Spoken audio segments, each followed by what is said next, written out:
2022년 10월 25일 서울 시내큐브 광화문 제20회 아시아나국제 단편영화제 개막식의 조명이 한 남자에게 쏟아졌다.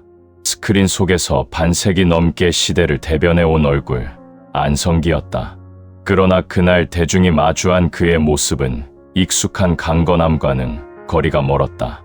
항암 치료의 흔적이 역력한 부은 얼굴, 삭발한 머리를 감춘 가발, 그리고 그의 곁을 그림자처럼 지키며 조심스럽게 팔을 부축하는 오랜 동료 각주문의 모습까지, 모든 것이 국민배우라는 단단한 이름 뒤에 가려져 있던 한 인간의 혹독한 시간을 증언하고 있었다.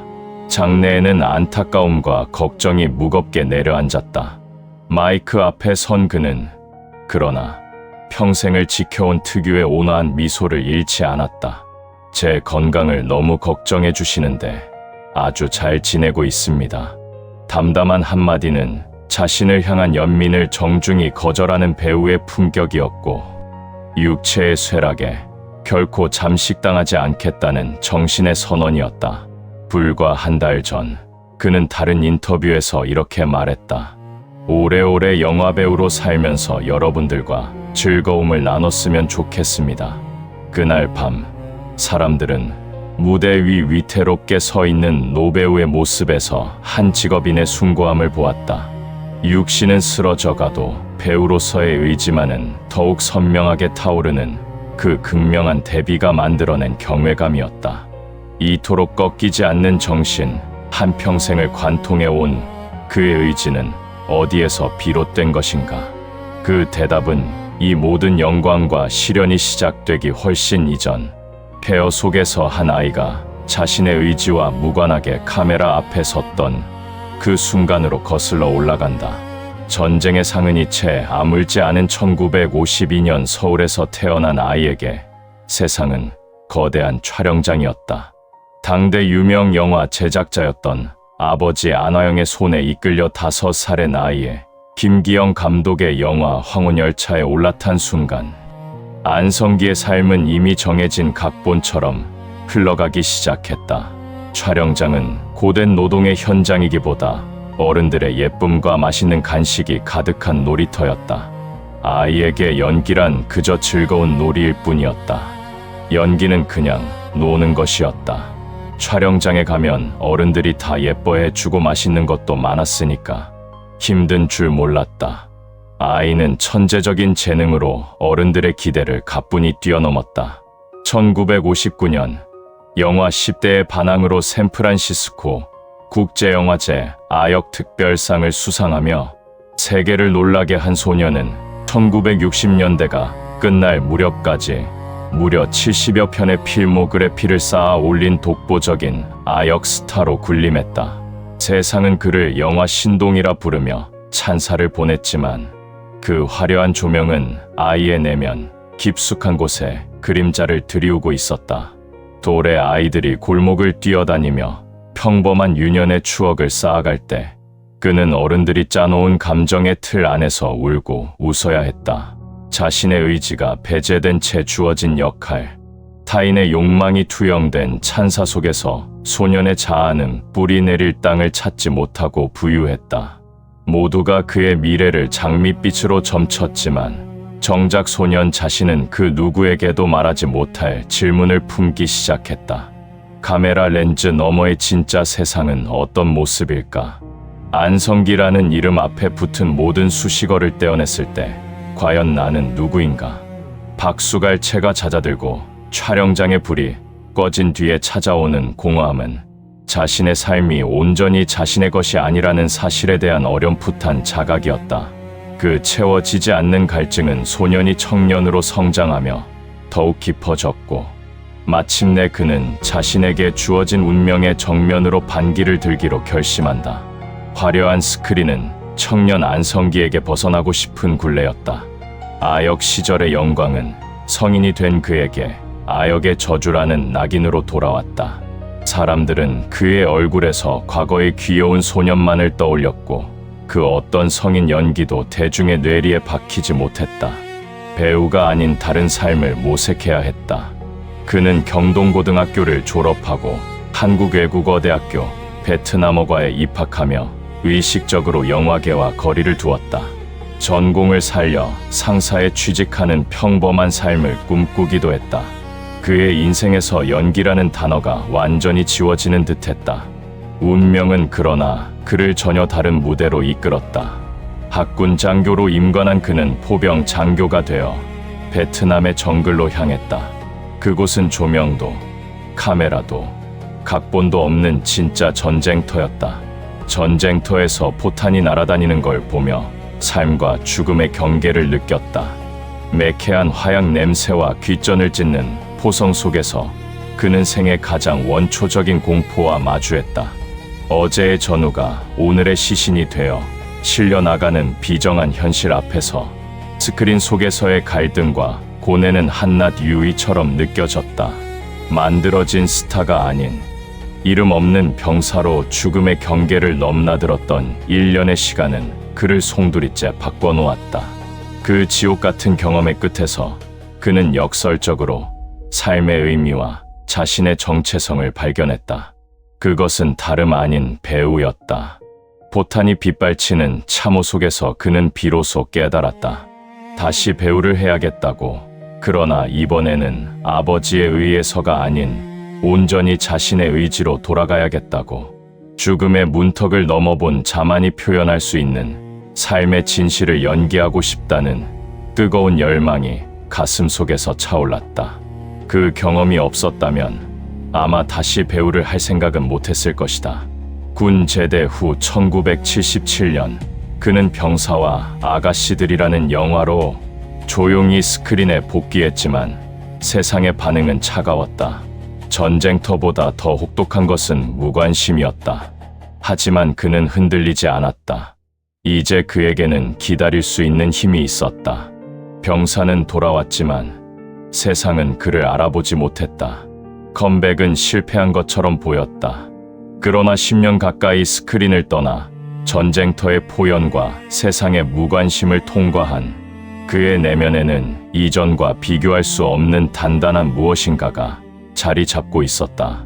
마침내 1980년 한 감독이 그의 평범해진 얼굴에서 시대의 가능성을 발견했다. 신군부의 서슬 퍼런 검열이 사회 전체를 짓누르던 그해 이장호 감독은 안성기에게 영화 바람 불어 좋은 날의 시나리오를 건넸다. 그가 맡은 역할은 산업화의 그늘 아래 서울로 상경한 어수룩한 중국집 배달원 덕배였다. 아역 시절의 예쁘장한 얼굴 대신 세상의 풍파에 달아 무표정해진 청년의 얼굴. 이장호 감독은 말했다. 너처럼 평범하게 생긴 얼굴이 좋다. 그 말은 안성기에게 구원과도 같았다. 꾸며진 얼굴이 아닌 자신의 진짜 얼굴로 삶이 새겨놓은 흔적 자체로 승부할 수 있다는 자신감을 얻었다. 그는 완벽하게 덕배가 되었다. 소외된 도시 노동자의 애환과 순박함, 그리고 그 안에 숨겨진 분노를 스크린 위에 처절하게 되살려냈다. 영화가 개봉되자 평단은 경악에 가까운 찬사를 쏟아냈다. 기존의 반공, 계몽 영화의 틀을 깨고 당대 사회의 현실을 정면으로 응시한 이 영화는 한국 영화 리얼리즘의 신호탄으로 평가받았다. 그리고 그 중심에는 배우 안성기가 있었다. 사람들은 그의 연기에서 억압된 시대의 아픔과 그럼에도 불구하고 살아가야 하는 소시민의 질긴 생명력을 보았다. 그의 대종상 영화제에서 신인나무상을 거머쥔 그는 비로소 아역의 그림자를 완전히 지우고 진짜 배우로 다시 태어났다. 잘생긴 스타가 아닌 우리 시대의 평범한 얼굴을 한 배우가 스크린을 통해 억압된 사회에 작은 균열을 내는 순간 그것은 관객들에게 거대한 카타르시스를 선사했다. 폐허 위에서 피어난 새로운 질서였다. 이제 그는 한 편의 영화를 넘어 한 시대를 담아낼 더 큰 그릇이 될 준비를 마친 참이었다. 중반부 시련과 도약, 왜 그의 평범한 얼굴에 시대의 풍파를 아로새긴 감독은 이장호뿐만이 아니었다. 1981년 한국의 거장 임권택은 삭발한 안성기의 얼굴에서 속세의 번뇌를 짊어진 박예승 법운의 모습을 발견했다. 영화 만다라의 시작이었다. 촬영 현장에서 안성기는 이내 깊은 혼란에 빠졌다. 이장호 감독이 그의 평범함을 구체적으로 칭찬하며 역할을 부여했다면 임권택은 그에게 아무것도 요구하지 않았다. 그저 카메라 앞에 그를 세워둘 뿐이었다. 임권택 감독님은 저에게 아무런 주문을 하지 않으셨다. 그저 카메라 앞에 저를 세워두고 제 안에서 무언가 나오기를 끝없이 기다려주셨다. 그 침묵과 기다림은 이제 막 자신만의 연기 방법론을 찾았다고 믿었던 배우에게는 견디기 힘든 공백이었다. 연기할 대상이 아닌 존재해야 할 이유를 스스로 증명해야 하는 처절한 싸움이었다. 그는 기술을 버리고 자신의 가장 깊은 내면으로 파고 들어가야 했다. 그 기나긴 기다림의 끝에서 안성기는 비로소 깨달았다. 임권택이 자신의 얼굴에서 본 것은 특정 캐릭터가 아니라 격동의 한국 현대사를 온몸으로 통과해온 한 세대의 희로애락 그 자체였음을. 안개마을, 깊고 푸른 밤, 길소뜸, 시바지로 이어지는 작품 속에서 그는 더 이상 무언가를 연기하지 않았다. 그의 얼굴은 시대의 상흔이 새겨진 지도가 되었고 그의 침묵은 차마 말로 다 할 수 없는 민초들의 한 흔이 되었다. 평단은 안성기는 특정 캐릭터가 아닌 시대 그 자체를 연기한다고 평했다. 거장 감독과의 예술적 공명은 한 배우를 개인의 연기를 넘어 시대의 초상으로 거듭나게 했다.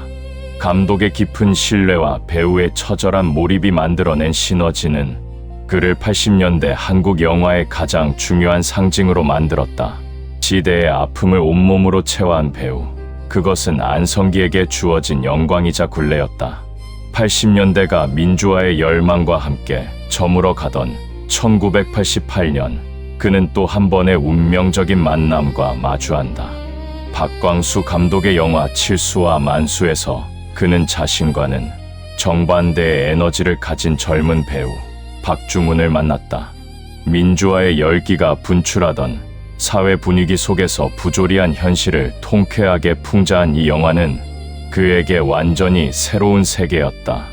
리얼리즘 연기의 아이콘이었던 그에게 블랙 코미디는 너무나도 낯선 도전이었고, 정제된 연기를 추구해온 그에게 박중훈의 통제 불가능한 에너지는 당혹스러움 그 자체였다. 박중훈이라는 야생마는 예측 불가능한 순발력으로 현장을 휘저었고, 안성기는 그 폭풍의 한가운데서 자신의 자리를 지켜야 했다. 중훈이는 내가 갖지 못한 동물적인 순발력과 에너지를 가졌다. 그는 후배의 재능을 시기하는 대신 그것을 받아들이고 자신의 안정감으로 조율하는 길을 택했다. 나는 그의 에너지를 받고 그는 나의 안정감을 받으며 서로를 채워주는 관계. 그것은 새로운 시대가 요구하는 소통과 화합의 방식이었다. 이들의 폭발적인 화학작용은 투캅스에서 정점을 찍었다. 1993년 서울에서만 86만 관객을 동원하며 한국 영화의 흥행 역사를 새로 쓴 이 영화를 통해 안성기는 80년대의 무거운 시대정신을 대변하던 배우에서 90년대 대중문화의 아이콘으로 완벽하게 변신했다. 정형화된 이미지를 깨고 대중과 더 깊이 호흡하려는 그의 의식적인 노력은 한 시대와 함께 저무는 대신 새로운 시대의 문을 활짝 열어젖히는 현명한 배우의 생존법이었다. 최고의 예술성과 최고의 대중성을 모두 손에 쥔 배우에게 세상은 새로운 왕관을 씌워주기 시작했다. 1999년 인정사정 볼 것 없다를 시작으로 그의 출연작들은 연이어 흥행에 성공하며 안성기가 출연하면 믿고 본다는 공식을 만들었다. 그리고 2003년 강우석 감독의 실미도는 그 공식의 활용점정이었다. 냉철한 훈련교관 최재현, 준이 역을 맡은 그는 영화의 묵직한 중심을 잡았고, 영화는 1108만 관객을 동원하며 한국 영화 사상 최초의 1000만 영화라는 신기원을 열었다. 이 거대한 성공을 기점으로 언론과 대중은 그에게 국민 배우라는 칭호를 헌사하기 시작했다. 그것은 한 배우가 얻을 수 있는 최고의 영예였다. 그러나 정상에 선 자의 고독은 깊었다. 모두가 그의 성공을 축복했지만 정작 그는 그 왕관의 무게에 짓눌리고 있었다. 국민 배우라는 말은 정말 감사하지만 동시에 저를 가두는 굴레이기도 하다. 차기작 선택에 대한 부담감은 살얼음판을 걷는 듯했고, 국민 배우라는 이름의 흠집을 내서는 안 된다는 압박감은 그의 예술적 자유를 올가매는 족쇄가 되어갔다. 정상의 풍경은 화려했지만 더 이상 올라갈 곳이 없다는 사실, 그리고 작은 실수 하나로 모든 것을 잃을 수 있다는 불안감은 그의 내면을 잠식했다. 이 딜레마 속에서 그는 스스로에게 물어야 했다. 이 왕관을 쓰고 영원히 박제된 기념비로 남을 것인가? 아니면 왕관을 벗어 던지고 다시 진흙탕 같은 현장으로 돌아갈 것인가? 그의 대답은 명확했다. 그저 나는 다음 작품을 기다리는 배우일 뿐이다. 그는 왕관을 박물관에 맡겨두고 다시 거리로 나섰다. 모든 것을 이룬 배우가 기득권을 내려놓고 다시 현장의 배우로 돌아가는 길은 말처럼 쉽지 않았다. 그러나 그는 행동으로 자신의 철학을 증명했다. 2011년 모두가 외면하던 저예산 영화 부러진 화살의 시나리오를 받아든 그는 노게런티 출연을 자처했다. 상업적 성공이나 스포트라이트가 아닌 영화가 가진 사회적 메시지와 그 안에서 자신이 꼭 필요한 존재라는 믿음 하나만으로 내린 결단이었다. 배역의 크기는 중요하지 않다. 그 영화에서 내가 꼭 필요한 존재인가가 더 중요하다. 그의 진심은 통했다. 부러진 화살은 140만 관객을 동원하는 기적을 일으키며 사회에 큰 파장을 던졌다. 이후 그의 행보는 더욱 자유로워졌다. 2010년대에만 사냥, 사자, 종이꽃 등 10편이 넘는 영화의 주연과 조연의 경계를 허물며 자신의 필모그래피를 묵묵히 쌓아나갔다. 그는 촬영장에서 항상 가장 먼저 도착해 준비했고, 이름 없는 단역 배우들의 이름까지 일일이 외우며 그들을 챙겼다. 설경구, 이병헌, 하정우 등 수많은 후배들은 입을 모아 그의 성실함과 겸손함에 존경을 표했다. 그는 더 이상 스크린의 주인공이 되려 하지 않았다. 대신 영화라는 거대한 앙상블의 가장 단단한 주춧돌이 되기를 선택했다. 주연이든 조연이든 영화는 앙상블이다. 내가 조금 손해보더라도 전체 그림이 좋아진다면 그게 맞는 선택이다. 데뷔 후 160여 편의 영화를 거치며 그가 도달한 경지는 자신을 비움으로써 전체를 완성하는 장인의 세계였다. 그 순수한 사랑과 숭고한 책임감은 이제 스크린 안을 넘어 한국 영화 산업 전체를 향한 더 큰 그림으로 나아가고 있었다. 그의 시선은 이제 스크린 너머를 향했다. 한 배우의 얼굴에 시대를 담아내는 것을 넘어 그 시대를 만드는 영화라는 거대한 구조 자체를 떠받치는 역할이 자신에게 주어졌음을 그는 알았다. 개인의 영광을 공동체의 발전으로 승화시키는 것은 정상에 선 자가 선택할 수 있는 가장 명예로운 소임이었다. 1993년 그는 유니세프 친선대사가 되어 카메라의 조명이 닿지 않는 세계의 가장 낮은 곳으로 향했다. 1996년 허허벌판에서 시작한 부산국제영화제의 집행위원이 되어 한국 영화를 세계와 연결하는 다리를 놓았다. 그리고 2003년부터는 아시아나국제 단편영화제의 집행위원장을 맡아 이제 막 싹을 틔우는 젊은 영화인들의 든든한 바람막이가 되어주었다. 턱시도를 입고 국제영화제의 레드카펫을 밟는 그의 모습은 더 이상 한 명의 배우가 아니었다.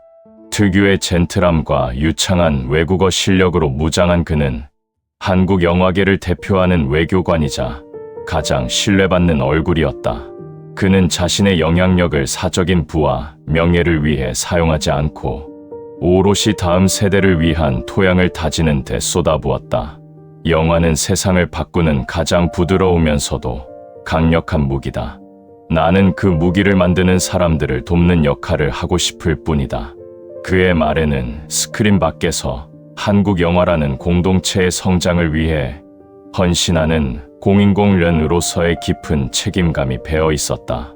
이 모든 공로가 쌓여 2013년 은관문화훈장이라는 영예로 돌아왔을 때 사람들은 비로소 깨달았다. 안성기는 한 시대를 풍미한 스타를 넘어 한국 영화라는 집의 가장 단단한 기둥이 되었음을, 그의 삶은 흠결 하나 없이 완벽하게 설계된 건축물처럼 보였다. 그 누구도 그 견고한 성체에 균열이 생기리라고는 상상조차 하지 못했다. 인생의 정점에서 예고 없는 시련은 가장 조용히 찾아왔다. 2019년 그는 혈액암 진단을 받았다.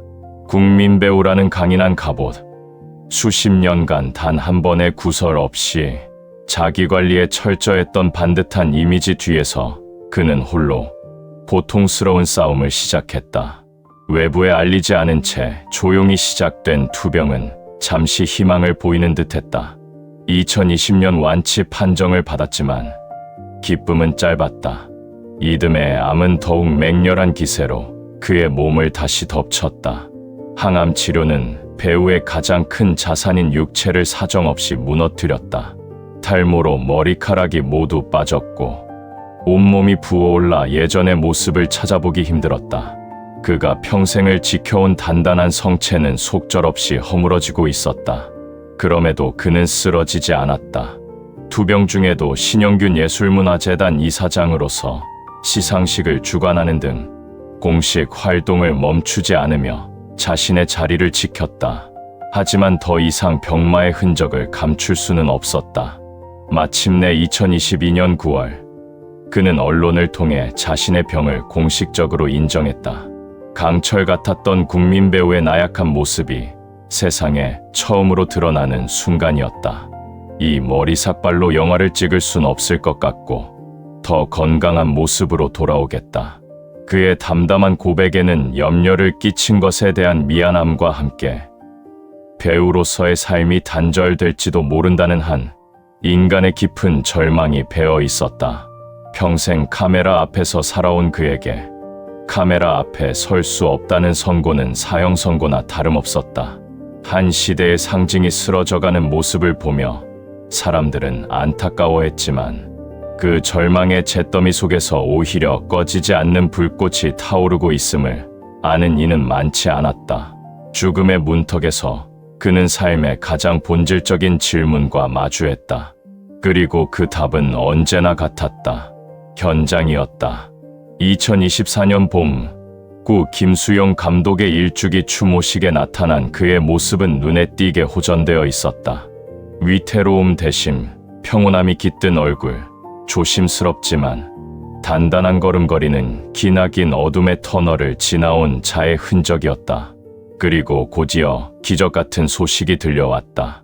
김한민 감독의 신작 신의 아들 출연을 검토 중이라는 소식이었다. 그에게 제안된 역할은 6.25 전쟁 당시 남으로 망명한 북한 소년병들의 아버지 같은 존재인 부대장 역. 그것은 단순히 한 편의 영화에 출연하는 것을 넘어 자신의 존재 자체가 하나의 메시지가 되는 역할이었다. 그의 복귀 소식에 대중과 영화계는 절대적인 환호와 지지를 보냈다. 그것은 한 배우의 재기를 넘어 절망에 빠진 시대에게 던지는 살아있는 희망의 증거였기 때문이다. 아직은 조심스럽지만 현장은 늘 그립다. 좋은 작품으로 다시 관객들을 만날 날을 고대하고 있다. 지인들에게 전한 그의 말에는 병마와의 사투를 이겨낸 노배우의 마지막 불꽃을 스크린 위에서 태우고 싶다는 간절한 염원이 담겨 있었다. 희망적인 복귀 소식이 들려오던 2025년의 끝자락, 예고 없는 시련이 다시 그를 덮쳤다. 12월 30일, 자택에서 갑작스러운 심정지로 쓰러진 그는 병원으로 이송되어 중환자실에서 사투를 벌였다. 전 국민이 그의 기적 같은 회복을 기도했지만 2026년 1월 5일 오전 9시 한국 영화의 거대한 기둥은 향년 74세를 일기로 끝내 영면에 들었다. 그가 마지막까지 붙잡고 싶어 했던 것은 국민 배우라는 화려한 이름이 아닌 카메라 앞에서의 현장이었다.